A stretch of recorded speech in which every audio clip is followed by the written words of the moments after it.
سلام ومحبة لكل اللي بيشوفني وبيتابعني من أي مكان في الدنيا. ازيكم يا حبايب قلبي؟ عاملين ايه؟ يا رب كلكم تكونوا بخير. النهاردة جايلكم فيديو جديد.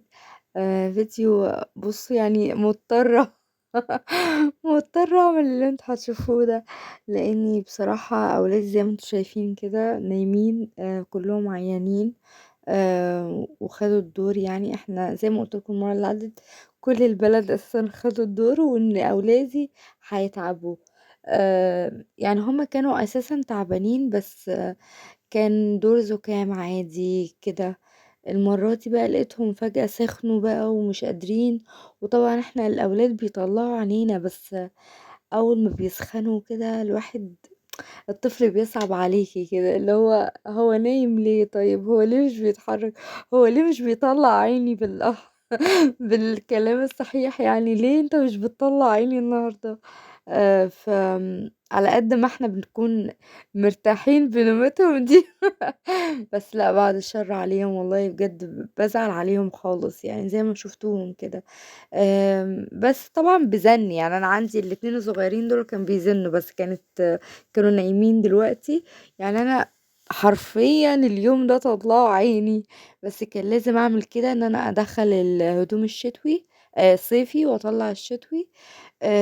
اضطريت إن أنا أحُط لهم، بُصّوا، كل هدومهم، يعني ال3 أولاد، ال4 قصدي، في الشنطة دي، عشان خاطر هي أساسًا عندنا الشتا، عشان إحنا صعيد وكده ما بيكمّلش بصراحة. يعني إحنا شتّينا بعد مصر وإسكندرية والناس دي، وهنصيف قبلهم، يعني أنتم متخيّلين؟ فالشتا ما بيقعدش عندنا غير شهرين، شهر ونُص. لو طوّل يعني أوي شهرين ونُص، لو طوّل يعني. ف قُلت هاحطها في الشنطة دي، بحيث إيه، أحطها في السحارة بتاعة السرير، وبكده ولا تراب هتيجي لها ولا أي حاجة. وما اضطرش بقى أغسل، لإن أنا عمّالة أغسل بقى في الهدوم الشتوي دي اللي أنتم شايفينها، عمّالة أغسل فيها وهلكاني، هلكاني بجد، يعني طالعة عيني فيها والله. فده كان يعني ده رف محمد اللي تحت، واللي في النُص ده اللي أنا باحط فيه الهدوم ده رف أنوش. يعني بس بافرز الهدوم بس، يعني هنا يعني الصيفي باشيله واحطه في الشنطة، واللي هو مثلًا لو في بنطلونات جينز دي ما بتدخلش مثلًا. لو في حاجة خريفي، الخريفي أنا عامةً ولا في الشتا ولا في الصيف بادخّلهم في الشنط، يعني دايمًا مخلّياه برّه أو مخلّياه في رف لوحده. بس في الشتا ما بيبقاش في رف لوحده، لإن أساسًا الهدوم بتبقى ضخمة جدًا، فما بالاقيش مكان أساسًا يعني. شُفتوا؟ صحيت أيلا، أهو من هنا بقى بدأ العد التنازلي، ما قدرتش بقى. بُصّوا، قعدت تزن كتير، هي بُصّي هي بتطلّع سنان أساسًا، فعشان كده كمان يعني عمّالة تزن وكده، شايفين أهو آه ومعاها سنتين تحت جُمال، أجمل حاجة السنتين دول. فعمّال زَن بقى، مع سخونة، مع إن هي واخدة الدور، مع إن اخواتها كمان عيّانين، وما شاء الله يعني. بُصّوا، ده يعيا ما يخفّش ده إلا لمّا ده يعيّي التاني، يعني فاهمين؟ بيسلّموا بعض قبل ما بيخفّوا أساسًا، فالموضوع كان صعب عليّا خالص. وفي نفس الوقت لازم أعمل كده، أولًا عشان أغيّر الملايات وأحط لهم وأفرش لهم الدفايات، و ويشتّوا بقى ويلبسوا الشتوي عشان هُم عيانين من الصيفي، فلازم كنت أعمل كده. طيب أنا هافرش مثلًا الأوضة، طيب معقول هافرشها كده بعفنتها زي ما بيقولوا؟ لأ، ما ينفعش. فقُلت خلاص لأ، أنا هاعملها بالمَرّة، وهي مش هتاخد معايا وقت والله. أنا قُلت كده لنفسي، لكن هو ما حصلش كده. يعني شوفوا إحنا في المغرب، بس لأ، ده الموضوع هيطوّل معايا أوي يعني. ويعني لدرجة إني هاستنى لغاية ما جوزي ييجي، وأنا جوزي بييجي الساعة 22:30 بالليل. فهو لغاية ما جه وأنا ما كنتش خلّصت، بس هو بس جه وأنا والله أنجزت على طول. ليه؟ لإن هو بقى يعني استلم آيلا ولولي بقى منّي، يعني قُلت له امسكهم لغاية ما أنا أخلّص، فعشّيتهم وكده وخلّصت، وبعد كده قُلت له خلّيهم معاك بقى، هاخلّص الأوضة بسرعة. أنا كل هَمّي إن هُم يناموا في نضافة، ويناموا في أوضة ما فيهاش ميكروبات، ما فيهاش أي حاجة. وأنا الدفايات عامةً قبل ما ييجي الشتا أو قبل ما ييجي الخريف قُمت مطلّعاها، قُلت قبل ما الشمس كده تبقى باردة آمم، طلّعت البطاطين رُحت ودّيتها وطلّعت الدفايات غسلتها، بحيث إن هو تبقى نضيفة أول ما ييجي الشتا بقى أفرشها على طول، فكانت الحمد لله، الحمد لله الدفايات نضيفة جدًا.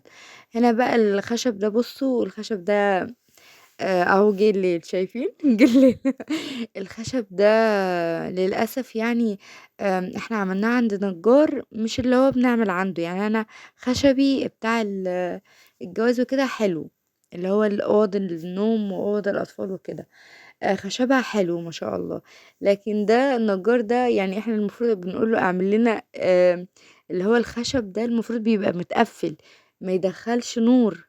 لأ، شُفتوا أنتم بقى عامله إزاي، عامله كده وفي مسافات ما بين كل اتنين واتنين، ف يعني أكنِّك أنتِ مش عاملة أساسًا خشب أساسًا يعني، وبيدخل النور عادي جدًا، فالستارة دي بس نافعاني الحمد لله إن هي بتضلّم الدنيا، حتى هتلاقوني صيف، شتا أنا مخلّياها بسبب إن هي بتضلّم الدنيا. بس، فكمان التراب يقعد ما بين كل خشبتين، فبتطلّع عيني بصراحة. إنما الألمونتال ده يعني الحمد لله ما شاء الله عليه حلو جدًا، ونوعه حلو ولونه حلو، وبينضف بسرعة بصراحة يعني الحمد لله مش بيتعبني أو كده.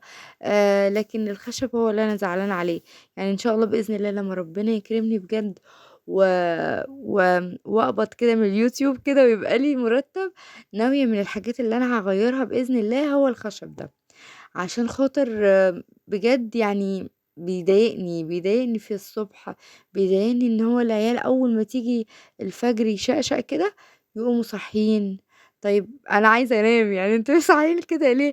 فيقولوا لي: "يا ماما خلاص النهار جه." فهو فعلًا عندهم حق يعني، وكمان الشمس لمّا بتيجي ما بتأثّرش يعني بتدخل عندي، طب أنا باحبها في الشتا لكن في الصيف الجو حَر. فإن شاء الله ناوية أغيّره، بس آخر حاجة يعني، آخر حاجة ناوية أغيّرها، لإن هي مش أذياني أوي يعني عادي في ستارة أهي بتغني، فإن شاء الله بس ناوية أعمله يعني بصراحة.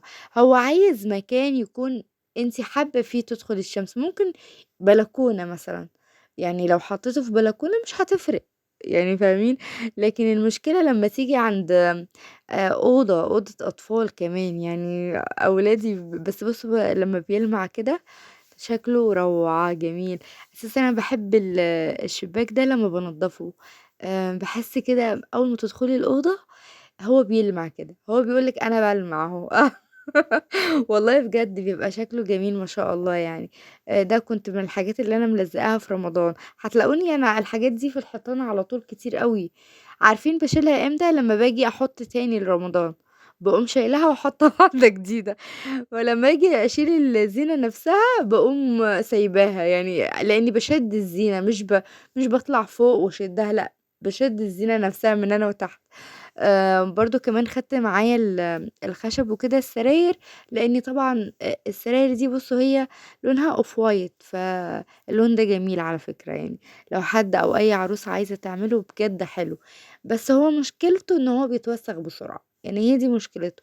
بس والله بينضف بسرعة يعني أهو أنتم هتشوفوا هو مش نظيف يعني يمكن يكون مش باين أوي بس لأ، لو أنتم كنتم مثلًا عندي هنا هتشوفوا لأ إن هو مش نضيف بصراحة، بس بينضف بسرعة، يعني ده الميزة الحلوة اللي فيه، عارفين البني ما بينضفش بسرعة، الألوان البيضا ما بتنضفش بسرعة، يعني الأبيض عندي الحيطة بيضا أساسًا مش بتنضف بسرعة، بسبب إن هي grey كده يعني مش بيضا أوي بس grey بس مش بتنضف بسرعة، لكن الoff white لأ حلو، حلو جدًا. أنا عن نفسي يعني مش ناوية أغيّر الoff white ده، أنا ناوية أعمل أوضة النوم بتاعتي off white من كتر ما أنا باحبه، بس مش عارفة إذا كان يعني جوزي هيرضى والّا لأ، أنا نفسي في اللون ده بجد والله.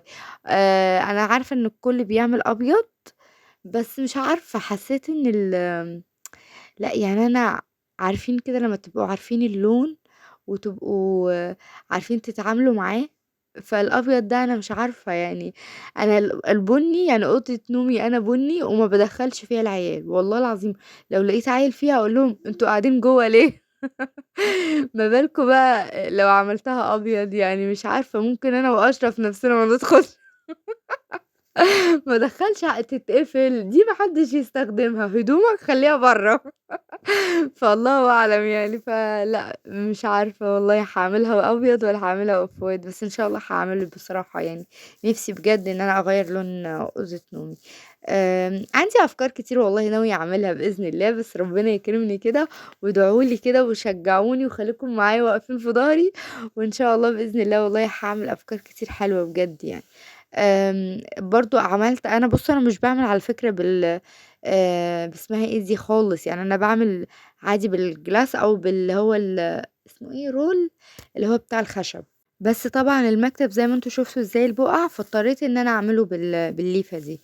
بس إحساس تاني بجد، بجد بعد ما الواحد بيعمل الحاجات دي بيحس بنضافة فظيعة. هنا بقى بُص أنا كنت عاملة في المكتب نفسه دور تاني من تحت عشان خاطر أحط فيه الكتب، أحط فيه الشنط بتاعتهم. على فكرة ما بيحطوش الشنط، بيكسلوا وأساسًا معفنين بيرموا لي الشنطة في الأرض والله العظيم. أولادي لأ أولادي بيرموا لي الشنطة في الأرض وبيقولوا لي إيه بُص هُم كتّر خيرهم بصراحة، هُم معفنين بس هُم كتّر خيرهم.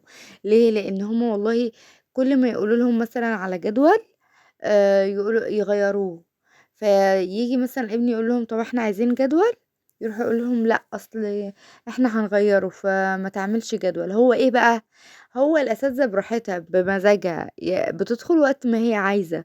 فمثلًا أنا ما جيتش، أنا كأستاذ ما جيتش، فبيدخل حد بدالي، بيدّي درس تاني بدالي فاهمين؟ يعني بيدخل بتاع العربي مثلًا بدالي أو بتاع الإنجليزي، فبمزاجهم، فما بيعملوش جدول.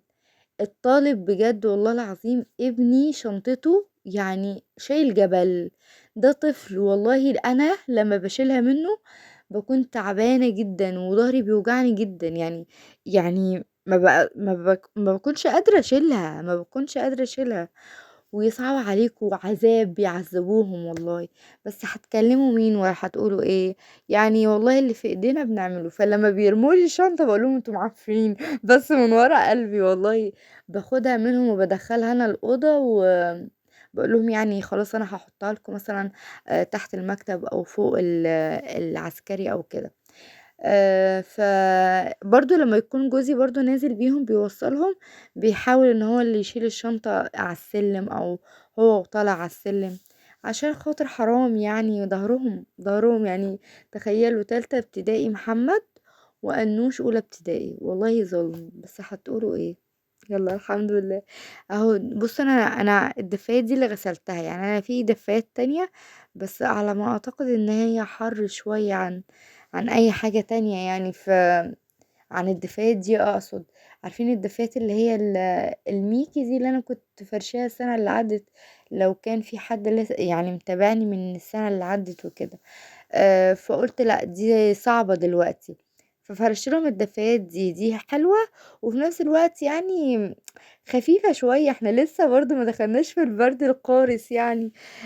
وبُص الشنطة دي يعني قافلة، يعني مش هتدخّل لهم ولا تراب ولا أي حاجة، هاخلّيها فيها وأحطها كمان في الصحارى، فأظن كده الهدوم هتبقى قليصة، قليصة ما فيش ولا أي حاجة داخلة لها.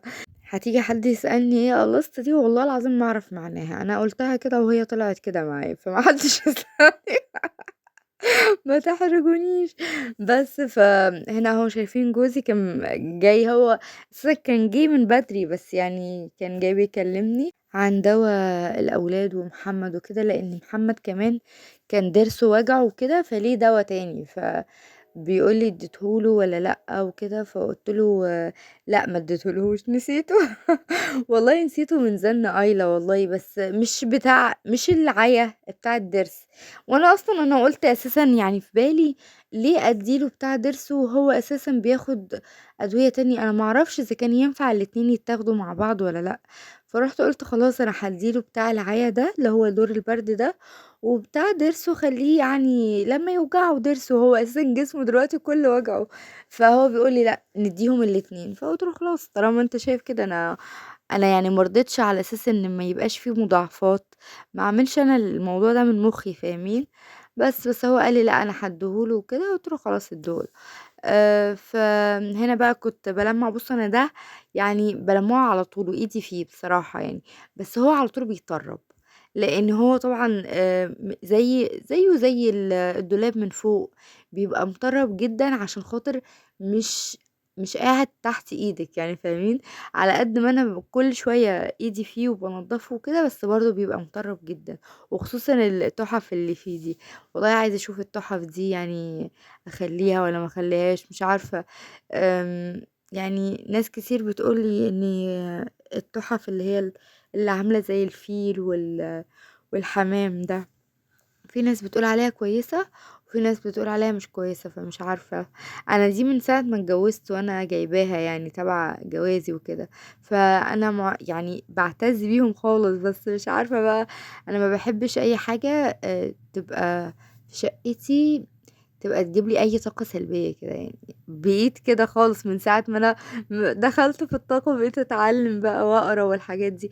على فكرة كل الطاقة يا جماعة كلها عبارة عن حاجات جدتي وجدتكم يعني، الملح اللي بيترش في الأرض والله كل حاجة يعني أنا يعتبر باقول لهم أنا بادرس حاجات جدتي يعني اللي هي كانت تقول لي لأ ما تعمليش كده، لأ ما تشربيش مثلًا مَيّة مش عارفة إيه، لأ امسحي بالملح، لأ شغّلي بخور، لأ بخّري المَيّة بتاعتِك. حاجات زي كده، ما ده كلّه ده من فين؟ من أجدادنا، يعني ماما تقول لي مثلًا، جدتي كانت تقول لي، ماما تقول لي إن جدتها كانت بتقول لها، فوالله الطاقة كلّها زي كده يعني. بُصّوا بقى آخر حاجة بقى، أنا طبعًا ما مسحتش ما دلقتش مَيّة كتير، بس عشان في بُقع فاضطريت إن أنا أدلق. في بُقع في الأرض كتير جدًا عندي، فقُلت لأ خلاص أنا هادلق كده شوية يعني وأجُر المَيّة شوية صغيّرين طبعًا واخدة بالي، وأجُر المَيّة بس عشان في بُقع. بصراحة الأوضة دي لازم يتدلق فيها، بس خلاص الشتا جاي ومش هادلق. بس إلا لو كان في وقت إن أنا أدلق، يعني لو كان جوزي موجود وهياخد أولادي ويتحبسوا في أوضة خلاص ماشي، لكن لو كانوا أولادي زي ما أنتم شايفين كده حواليّا وكل شوية معايا والكلام ده، فهاضطر إن أنا طبعًا إيه، ما ادلقش مَيّة وأعمل بالشرشوبة وخلاص. شوفوا معلش أنا آسفة بس على هَز الكاميرا والله عشان بامسح طبعًا مش واخدة بالي وعايزة أخلّص لإني آيلة عمّالة تزن وشايفين الكورة دي أنا كل فيديو هتلاقوا كِوَر، أنا بُصّوا يوتيوبرز الكورة. كنت مولودة مع محمد صلاح وأنا ما أعرفش. بس فكل شوية يعني كانت بتزن وكل شوية كانت تيجي عايزاني أشيلها وكده، فقُلت خلاص أنا هاخلّص بسرعة بس عشان خاطر إيه، أشيلها وهي طبعًا عايزة ترضع وعايزاني أبقى جنبها لإنها عيّانة. طبعًا الخيشة دي لازم تعرفوا إن هي في الشتا عشان والله المَيّة مش بتنشف بسهولة خالص، فدي بتبقى مثلًا في سيراميكا ناشفة وسيراميكا مبلولة فيها نقطتين مَيّة، فأنا عشان السجاد ما يكمكمش فباقوم عاملة بيها، عشان تبقوا عارفين بس. الحاجات دي هتبقى موجودة معاكم. بُصّوا بقى الكرسي ده مش نضيف خالص، فأنا قررت إن أنا عندي بيجامة كده قطيفة، يعني المفروض إن هي أدمت وكده، فقُلت بدل ما أنا هارميها بصراحة هاعملها كسوة للكرسي ده. وأكون أنا كده خلّصت كده الأوضة. بُصّوا والله راحة نفسية، وما شاء الله الأوضة جميلة بجد يعني، تحسّوا كده الملايكة حلوة فيها والله ومزقططة كده. بُصّوا النضافة، بُصّوا السجادة بتقول أنا جميلة يا أختي، أنا أمورة يا أختي. وهو كده عشان إيه، لمّا ييجوا بقى كده يناموا يلاقوا الأوضة نضيفة. بُصّوا طبعًا دي البطانية اللي أنا قُلت لكم إن هي هتستمر معايا لغاية الشتا، عشان أولادي لمّا ياكلوا حاجة، يوقّعوا حاجة، ما اتعصبش عليهم بعد ما غسيل السجاد ده، الشتا ما فيهوش هزار. فبافرش البطانية دي وباغسلها بسهولة جدًا وبتنشف بسرعة جدًا. وبكده أكون خلّصت معاكم الفيديو، يا رب الفيديو يكون عجبكم، وما تنسونيش باللايك الله يخليكم لإني بجد تعبت واتهلكت، وباي باي.